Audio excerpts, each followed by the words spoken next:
Вы на канале Таджикистан News 24. Подпишитесь и ставьте лайки. Свежие новости только здесь. В Душанбе из Екатеринбурга доставили 159 таджикистанцев, депортированных из России. 159 таджикистанцев, которые в течение последних нескольких месяцев находились в центрах временного содержания иностранных граждан России, сегодня, 26 мая, были доставлены специальным рейсом авиакомпании «Уральские авиалинии» из Екатеринбурга в Душанбе. Этим же рейсом в Таджикистане были привезены тела двух граждан страны, сообщает Департамент информации Министерства иностранных дел Таджикистана. Вчера утром в Душанбе из Москвы были доставлены 237 граждан Таджикистана и тело 13 граждан страны, в силу различных причин лишившихся жизни в России.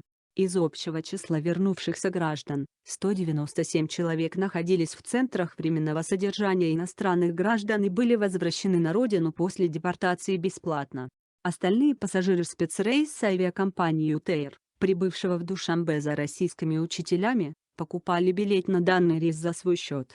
Все прилетевшие из Москвы граждане были помещены на карантин в зону отдыха Садбарк, расположенную в Рамитском ущелье. Этим же спецрейсом ЮТЭЙР вечером 25 мая Таджикистан покинули 224 гражданина России, включая 50 российских учителей, работавших в школах Таджикистана в рамках пилотного межгосударственного проекта, с членами их семей.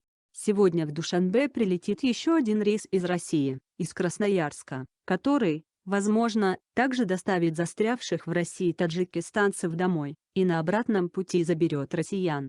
29 мая состоится рейс номер СВР 8424 из Душанбе в Москву. Самолет вылетит в Россию в 16 часов по местному времени. 30 мая в 19 часов будет совершен вылет рейса номер СВР 8880 Душанбе, Санкт-Петербург. Ранее посольство Таджикистана в России заявило, что на первом этапе вывоза граждан из Российской Федерации основное внимание уделяется возвращению граждан Таджикистана, которые в течение последних 3 месяцев находятся в центрах временного содержания иностранных граждан Российской Федерации.